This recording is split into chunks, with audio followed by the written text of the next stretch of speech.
not found in static storage class. நான் obj.i ன்னு கொடுத்திருக்கேன். அது கிளாஸ் வேரியபிள்ல இல்ல. இப்போ ரெஸ்ட் ஆஃப் ஸ்டோரேஜ் கிளாஸ்ல இருக்கான்னு செக் பண்ணுது. அதுலயும் இல்லைன்னா என்ன சார் பண்ணோம்? எரர் வந்துரும். Simple. First I tried to display class variable value like I. But class has no I variable. Class குள்ளார I ன்னு ஒரு வேரியபிளே இல்லைங்க.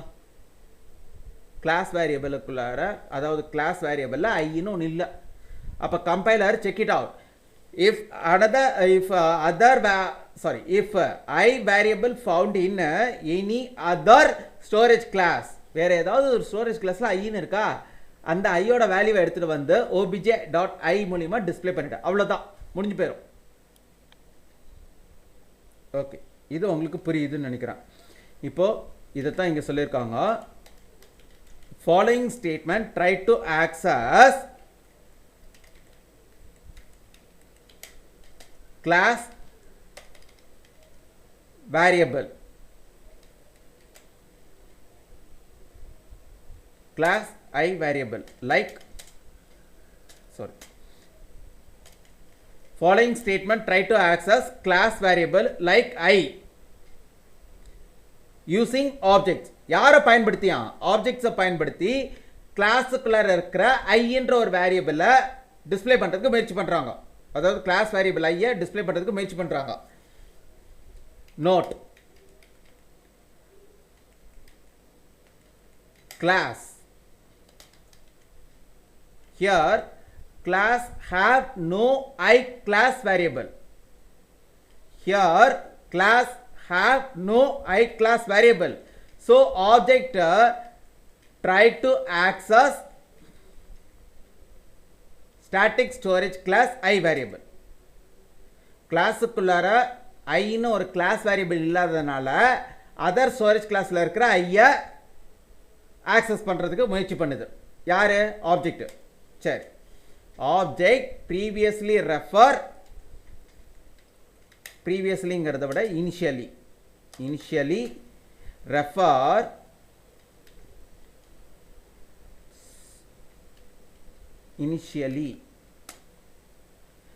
object initially refer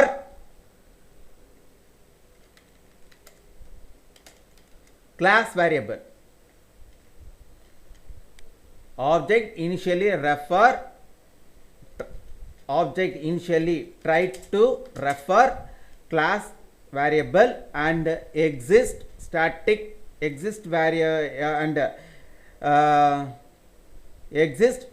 storage class variable. Both names are equal.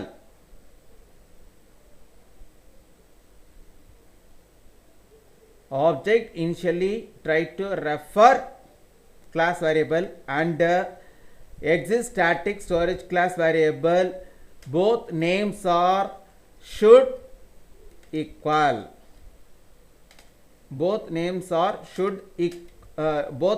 are equal, then error will not occur. Objects initially refer class variable and exist static storage class variable. Both name are equal, then error does not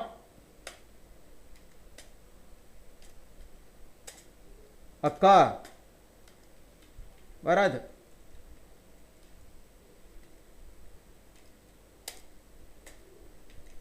சரி, ஆனா இப்போ அடுத்தது என்ன சொல்லியிருக்காங்க பாருங்க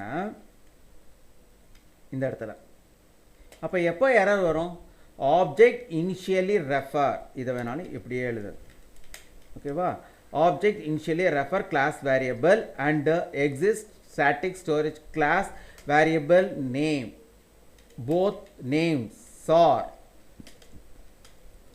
not equal, then error occur. அப்போ சமம் இல்லைன்னா கண்டிப்பாக வருங்க. இதை தான் அவங்க அந்த நோட்டில் சொல்லியிருக்காங்க. சரி, இங்கே நம்ம என்ன பண்ணியிருக்காங்க பாருங்க. Here I try to display class variable I from different objects. obj a dot ஐல என்ன வேல்யூ இருக்குதோ அதை நான் ட்ரை பண்ணுறேன் டிஸ்பிளே பண்ணுறதுக்கு. obj b டாட் ஐல என்ன obj b dot i class வேரியபிளில் என்ன வேல்யூ இருக்கோ அதை நான் வந்து அதாவது அந்த வேரியபிள் வேல்யூவை டிஸ்பிளே பண்ணுறதுக்கு நான் ட்ரை பண்ணுறேன். obj c dot i class வேரியபிளில் என்ன வேல்யூ இருக்குதோ அதை நான் டிஸ்பிளே பண்ணுறதுக்கு ட்ரை பண்ணுறேன். But these three class variables are not found inside of the class. obj a dot ஐயும் கிடையாது கிளாஸில் ஐன்ற ஒரு கிளாஸ், அதாவது obj a dot ஐ அதாவது ஒரு கிளாஸ் வேரியபிள் கிடையாது. அப்போ அதான் ஐங்கிறது என்ன சார்? ஐங்கிறது தான் static variable. So class variable இல்லாததுனால இந்த ஆப்ஜெக்ட் எதுலேருந்து வேல்யூ எடுத்துகிட்டு வருதுன்னா static storage class contain I variable value display here itself. Class variable I here not found. So object read value from static storage class I variable value. அதை எடுத்துகிட்டு வந்து இங்கே display பண்ணிருச்சு. சரி, இது வந்து லாஜிக் வந்து கொஞ்சம் ராங் தானே? 100% ராங். கொஞ்சம் ராங் இல்லை, 100% ராங்.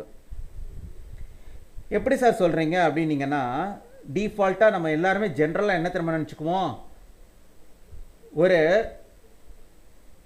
கிளாஸ் அப்படின்னு சொன்னாலே ஒரு ஆப்ஜெக்ட் அப்படின்னாலே object invoke object operate class variable only.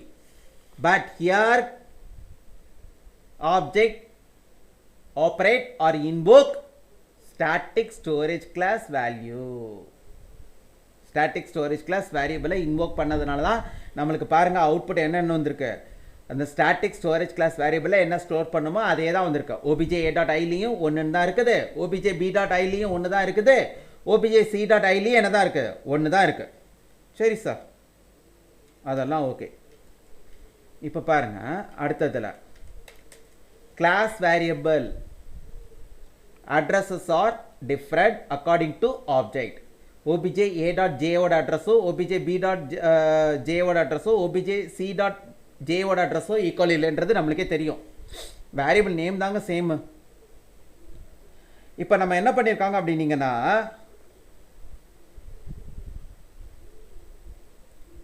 obj a dot j ல I try to display values. என்ன வேல்யூ இருக்கும்? 3 தான் இருக்கும். obj b dot j லியும் 3 தான் இருக்கும். obj c dot j லியும் 3 தான் இருக்கும். ஏன்னா நம்ம இனிஷியலாக அசைன் பண்ணும்போது எல்லா ஆப்ஜெக்ட்டுக்கும் சேம் வேல்யூஸ் தான் இங்கே அசைன் பண்ணியிருக்காங்க. இங்கே வந்து ஒவ்வொரு ஆப்ஜெக்ட்டுக்கும் ஒவ்வொரு வேல்யூஸ் நம்ம அசைன் பண்ணல. ஸோ இந்த இடத்த பொறுத்த வரைக்கும் நம்மளுக்கு என்ன வந்திருக்குது அப்படின்னீங்கன்னா, all objects class variables are written same values since all objects class variables are has same value. எல்லா ஆப்ஜெக்ட்டுக்குள்ளே இருக்கிற கிளாஸ் வேரியபிள்லையும் சேம் வேல்யூ தான் இருக்குதான். அதனால் அதையே ரிட்டர்ன் பண்ணிடுச்சு. சரி, இது வரைக்கும் நம்மளுக்கு புரியுது. ஆனால் இனிமேல் தான் கண்டம். இனிமேல் தான் கொஞ்சம் கேர்ஃபுல்லாக கவனிக்கணும். என்ன சொல்லியிருக்காங்க? Here I want try to overwrite already exist value in storage class variable.